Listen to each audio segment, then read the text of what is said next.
আবহাওয়ার গুরুত্বপূর্ণ খবর। আজ 20 ডিসেম্বর শনিবার চলে আসলাম গুরুত্বপূর্ণ আবহাওয়ার খবর নিয়ে। আপনাদের জেলার আবহাওয়ার পরিস্থিতি কী রয়েছে অবশ্যই আমাদের ভিডিওর কমেন্ট বক্সে লিখে জানাবেন। আর যারা চ্যানেলটি এখনো পর্যন্ত সাবস্ক্রাইব করেন অবশ্যই চ্যানেলটিকে সাবস্ক্রাইব করে প্রত্যন্ত সঠিক আবহাওয়ার আপডেট দেখার চেষ্টা করবেন। তো সুপ্রিম কোর্টে চলে আসলাম গুরুত্বপূর্ণ আবহাওয়ার খবর নিয়ে। তো এদিকে দেখতে পাচ্ছি মোটামুটি বঙ্গোপসাগর আরব সাগর পরিষ্কার রয়েছে, বৃষ্টির পূর্ণ এখন লক্ষ্য করা যাচ্ছে না। বৃষ্টি আসার সম্ভাবনা রয়েছে, আলিপুর আবহাওয়া দপ্তরের তরফ থেকে জানানো রয়েছে যে ঘূর্ণবর্ত কিন্তু তৈরি হচ্ছে। এই ঘূর্ণবর্তের প্রভাবে আবারও হালকা একটু বৃষ্টি হতে পারে এবং জেলায় জেলায় লাল এবং কমলা সতর্কবার্তাও জারি করা হয়েছে। ঘন কুয়াশার অ্যালার্টও থাকছে। তো কোন কোন জেলায় ঘন কুয়াশা এবং শৈত্যপ্রবাহ থাকতে পারে এবং কোন কোন জেলায় হালকা বৃষ্টি হওয়ার সম্ভাবনা রয়েছে সবকিছুই থাকছে এই প্রতিবেদনে। তো চলে আসছি প্রথমের আপডেটে, সেটা হচ্ছে কুয়াশা। শীতের দিনের সব থেকে গুরুত্বপূর্ণ একটা সতর্কবার্তা, সেটা হচ্ছে কুয়াশা কোন কোন জেলায় পড়তে পারে। তো চলুন কুয়াশাতে শুরু করব। মোটামুটি আজকে সকাল থেকেই ঘন কুয়াশা কিন্তু পড়েছিল উত্তরবঙ্গে। উত্তরবঙ্গের জেলাগুলোতে যারা দেখছেন অবশ্যই কিন্তু আপনারা ভিডিওর কমেন্ট বক্সে লিখে জানাবেন যে আবহাওয়ার পরিস্থিতি কী রয়েছে। 20 তারিখ, 21 তারিখ মোটামুটি সমস্ত অঞ্চলে কিন্তু আমরা কুয়াশা দেখতে পাচ্ছি। দিল্লি, ইউপি, বিহার, ঝাড়খণ্ড এবং সেটা হচ্ছে আপনার নর্থ ইস্টের ডুবডিগড় পর্যন্ত, নয়াগাঁও, গুয়াহাটি, বঙ্গাইগাঁও, আলিপুরদুয়ার, কোচবিহার, শিলিগুড়ি, জলপাইগুড়ি, পানাগড়, কিষানগঞ্জ, আরারিয়া, ইসলামপুর, চোপড়া সমস্ত অঞ্চলে কিন্তু আপনারা এই কুয়াশা লক্ষ্য করতে পারবেন। 22 তারিখও সেম পরিস্থিতি থাকবে, 23 তারিখও সেম পরিস্থিতি এবং 24 তারিখও সেম পরিস্থিতি লক্ষ্য করা যাবে। 25 তারিখে ক্রিসমাস ডের দিনও কিন্তু কুয়াশা লক্ষ্য করতে আমরা পারবো। তো এই কটা দিন কিন্তু ঘন কুয়াশা থাকবে, তাহলে মোটামুটি এই কটা দিনে কিন্তু শৈত্যপ্রবাহেরও সতর্কবার্তা থাকছে। শৈত্যপ্রবাহের প্রভাবে কিন্তু অনেক জেলাতেই ঘন কুয়াশা লক্ষ্য করা যাবে। প্রচণ্ড হাওয়া থাকবে, সেই হাওয়াটা কনকনে ঠান্ডা থাকবে বন্ধুরা। তো অবশ্যই কিন্তু আপনারা ফগ ল্যাম্প ইউজ করবেন। যারা ট্রাভেল করছেন অবশ্যই হলুদ কালার যে লাইট থাকে সেটা হচ্ছে ফগ ল্যাম্প, তাহলে কুয়াশাটা কেটে যায় এবং ভালো পরিষ্কার লক্ষ্য করা যায়। তো এবার আমরা লক্ষ্য করব কোন কোন অঞ্চলে বৃষ্টির সম্ভাবনা রয়েছে, কোন কোন অঞ্চলে বৃষ্টি হতে পারে। তো চলুন অ্যানিমেশনে যাব। অ্যানিমেশন থেকে আমরা বুঝতে পারবো কোন কোন অঞ্চলে বৃষ্টির সম্ভাবনা আছে। অ্যানিমেশনে গেলাম, দেখুন আমরা আগামী 4 থেকে 5 দিন যদি ট্র্যাক করি, বৃষ্টি কিন্তু এক ফোঁটা কিন্তু বৃষ্টি আমাদের পশ্চিমবঙ্গে হবে না। আগামী 20 থেকে 25 দিন কিন্তু বৃষ্টির কোনো সতর্কবার্তা নেই। আমরা কিন্তু ঘূর্ণবর্ত তৈরি হচ্ছে। তো ঘূর্ণবর্ত যদি একটু শক্তিশালী হয় তাহলে কিন্তু সেই প্রভাবে বৃষ্টিপাত হতে পারে। আর একটা কারণ হতে পারে, সেটা হচ্ছে পশ্চিমী ঝঞ্ঝা থাকতে পারে। এই পশ্চিমী ঝঞ্ঝা কাশ্মীর পর্যন্ত থাকে, তারপর আস্তে আস্তে কিন্তু শক্তি যদি বৃদ্ধি করে সেটা ইউপি, বিহার, ঝাড়খণ্ড হয়ে ওয়েস্ট বেঙ্গলে কিন্তু প্রবেশ করে। ইতিমধ্যে আমরা কাশ্মীর পর্যন্ত স্নোফল দেখতে পাচ্ছি, এটা মোটামুটি বৃষ্টির জায়গায় এটা স্নোফলই হবে।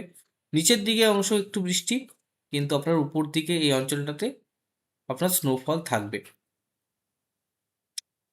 তো বন্ধুরা বৃষ্টিপাত কিন্তু আমরা পাচ্ছি না।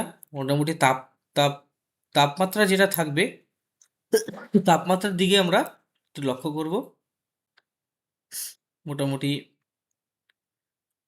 তাপমাত্রার যদি দিকে আসি, এই জায়গাটা অনেকটা পরিবর্তন থাকবে। উত্তরবঙ্গ এবং দক্ষিণবঙ্গ এই দুই জায়গারই কিন্তু আবহাওয়ার অনেকটাই পরিবর্তন আমরা এই ডিসেম্বরে লক্ষ্য করতে পারছি। উত্তরবঙ্গের সর্বোচ্চ তাপমাত্রা কিন্তু অনেকটাই কম যে দক্ষিণবঙ্গের থেকে, এবং সর্বনিম্ন তাপমাত্রা কিন্তু অনেকটাই কম। দেখুন এদিকে 16-17, আর এদিকে আপনার ফারেনহাইট চলে আসলো। মোটামুটি এটাকে সেন্টিগ্রেডে করে দিই। চলুন এখানে আসলাম। তো এদিকে সেন্টিগ্রেডে করলে মোটামুটি আমরা লক্ষ্য করতে পারবো এই অঞ্চলগুলোতে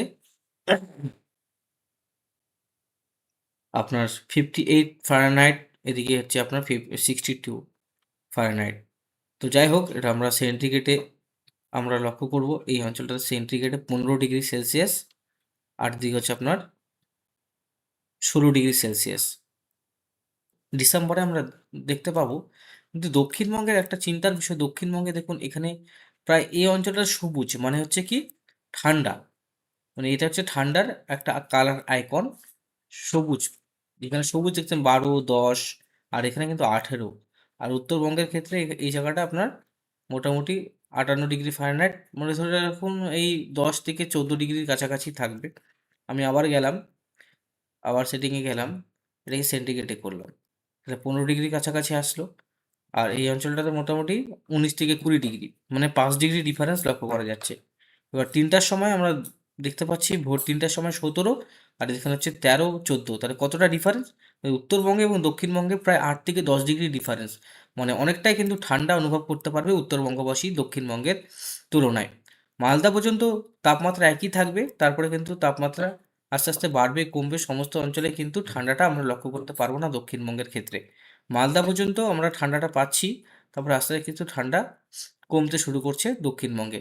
প্রায় উত্তর উত্তর চব্বিশ পরগনা, দক্ষিণ চব্বিশ পরগনা, পূর্ব মেদিনীপুর, পশ্চিম মেদিনীপুর, এইসব অঞ্চলে কিন্তু আমরা লক্ষ্য করতে পারছি যে ঠান্ডা কিন্তু অতটা নেই।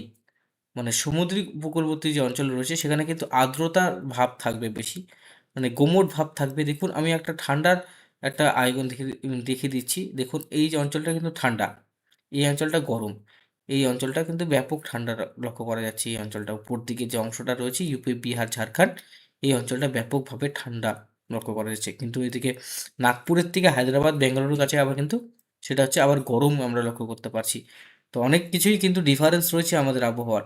তো দক্ষিণবঙ্গবাসী মোটামুটি এখনো পর্যন্ত ডিসেম্বরে আমার না মনে হয় যে ঠান্ডাটা সেটা অনুভব করতে পারবে না, আমরা লক্ষ্য করতে পারছি। যেটা মানে যেটা একদম সত্যি আপডেট সেটা আপনাদের কাছে তুলে ধরছি। 16 ডিগ্রি মোটামুটি 21 তারিখে 16 ডিগ্রি সর্বনিম্ন, তাও হচ্ছে 15 ডিগ্রি সেলসিয়াস, কোথাও কোথাও 13 ডিগ্রি সেলসিয়াস দক্ষিণবঙ্গের বাঁকুড়া, আসানসোল, পুরুলিয়া, এই অঞ্চলগুলোতে আবার আবার আলাদা আবহাওয়া। এবং উত্তর চব্বিশ পরগনা, দক্ষিণ চব্বিশ পরগনা, হাওড়া, হুগলির এখানে আবার আলাদা আবহাওয়া, আবার মুর্শিদাবাদে আলাদা আবহাওয়া, মানে অনেকটাই কিন্তু চেঞ্জ হচ্ছে। পশ্চিমের যে জেলাগুলি রয়েছে পুরুলিয়া, বাঁকুড়া, বীরভূম এবং বর্ধমান, আসানসোল, এখানে আপনারা উত্তরবঙ্গের মতনই কিন্তু ঠান্ডাটা অনুভব করতে পারবেন, কিন্তু সেই কুয়াশাটা অনুভব করতে পারবেন না। আমরা লক্ষ্য করতে পারছি ঝাড়খণ্ড সংলগ্ন যে জেলাগুলো রয়েছে সেখানে ঠান্ডার অনুভূতি আপনারা করতে পারবেন। আদারওয়াইজ কিন্তু আমরা লক্ষ্য করতে পারছি না যে সেভাবে ঠান্ডা কিন্তু দক্ষিণবঙ্গে নেই। তো এদিকে 13 ডিগ্রি, এদিকে মোটামুটি 16 ডিগ্রি আমরা লক্ষ্য করতে পারছি। আর এদিকে হচ্ছে পাটনা, অম্বিকাপুরে সব থেকে আমরা এখন কম তাপমাত্রা দেখতে পাচ্ছি। কোথায় কোথায় উদয়পুরে 6 ডিগ্রি দেখতে পাচ্ছেন। এই যে মধ্য ভারতে এই অঞ্চলগুলোতে 6, 4, 5 আমরা লক্ষ্য করতে পারছি। মানে দার্জিলিংয়ের থেকেও কিন্তু বেশি ঠান্ডা। দার্জিলিংয়ের তাপমাত্রা তো 8, 10 কাছাকাছি চলে আসছে। 9 ডিগ্রি সেলসিয়াস দার্জিলিংয়ের তাপমাত্রা কিন্তু 9 ডিগ্রি সেলসিয়াস আমরা লক্ষ্য করতে পারছি। তুফানগঞ্জ, শিলিগুড়ি, কার্শিয়াং দার্জিলিংয়ে 9, কালিম্পংয়ে 10, সিংথামে, নামচিতে 6, রিম্বিতে আপনার 5। এখন তো সব পিকনিক সময়, সবাই এই সময় ঘুরতে যাবে। এদিকে মোটামুটি আপনারা সিকিমের ইয়ামথাং, লাচুংয়ের কাছাকাছি বরফ তো পাচ্ছেনই। লাচুংয়ে এখনও ভালো মতন বরফ পড়েনি, লাচেনও পড়েনি। লাচুংয়ের উপরের দিকে একটু বরফ থাকবে আপনার, তাছাড়া আদারওয়াইজ সেরকম বরফ কিন্তু এখনো পড়েনি।